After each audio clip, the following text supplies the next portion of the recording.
La police nationale, à l'ère de la modernisation institutionnelle et des défis sécuritaires émergents, les commissaires de police posent leur regard sur leur corps au travers de leurs conférences. Un cadre de réflexion ouvert ce matin sous l'œil du chef de l'État allait galvaniser la police et l'engager davantage sur le front. L'ouverture des travaux avec Moussa Ouedraogo et Amadou Marcel Tou. 300 commissaires divisionnaires, principaux, inspecteurs et contrôleurs de police et toute la hiérarchie de la police nationale réunis pour la conférence des commissaires. Une conférence sur les défis sécuritaires et les stratégies à mener contre le terrorisme. À leur tête, un invité de marque, le chef de l'État, le capitaine Ibrahim Traoré. En chef de guerre et sans langue de bois comme à son habitude, il est là avec de nouvelles orientations. Il est temps maintenant que nous nous réorganisions au niveau police et gendarmerie. Il y a assez de chevauchements et il y a des décisions à prendre. Et les décisions seront que des zones seront définies où la police s'en occupera et d'autres zones où la gendarmerie s'en occupera.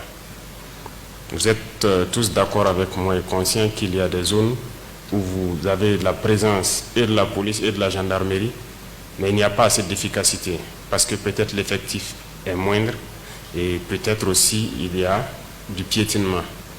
Donc il est temps que nous puissions nous concentrer chacun dans une zone avec un effectif conséquent, être en mesure de pouvoir faire cette lutte-là. La guerre est lancée et de nouvelles stratégies s'imposent avec un nouvel élan et un engagement approfondi sur toute la ligne de tous les corps d'armes.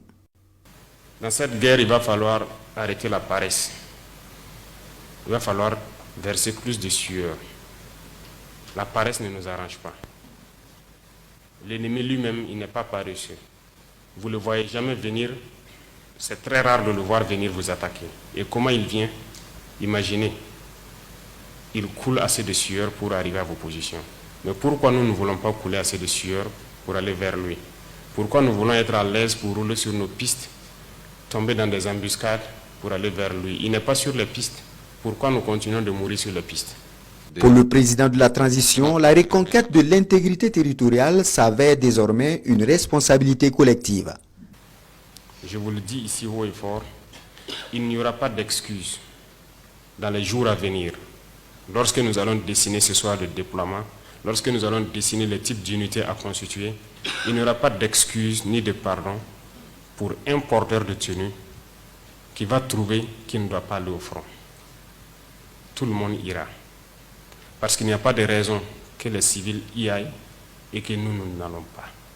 Il n'y a aucune raison. Peut-être que vous communiquerez plus bas. S'il y a des gens qui jugent qu'ils ne sont pas en mesure de combattre, il est mieux qu'ils retournent dans la vie civile. Sinon, cette guerre, nous allons la faire.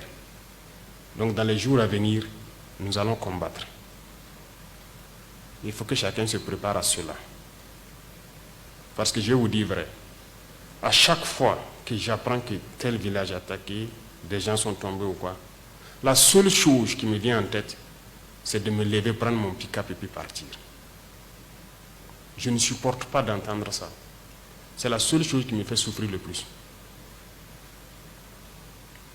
Et quand je sais qu'il y a des FDS dans les parages et qu'il n'y a pas cet orgueil-là de partir, je ne comprends pas. De nouvelles orientations que la police nationale compte prendre en compte pour une meilleure efficacité de ses unités déjà sur le terrain. Heureusement que le président a insisté en disant que les besoins, les moyens demandés par la police nationale, à savoir l'armement, elle sera aussi dotée que les autres unités, parce que le combat, il y aura toutes les forces engagées ensemble. Il n'y aura pas un tel qui sera mis à côté. Toutes les forces seront employées ensemble pour le même combat. Aux civils déjà enrôlés dans la lutte contre le terrorisme, le capitaine Traoré prône un meilleur encadrement et formation de ces derniers par aussi les forces de police pour de meilleurs résultats sur le terrain.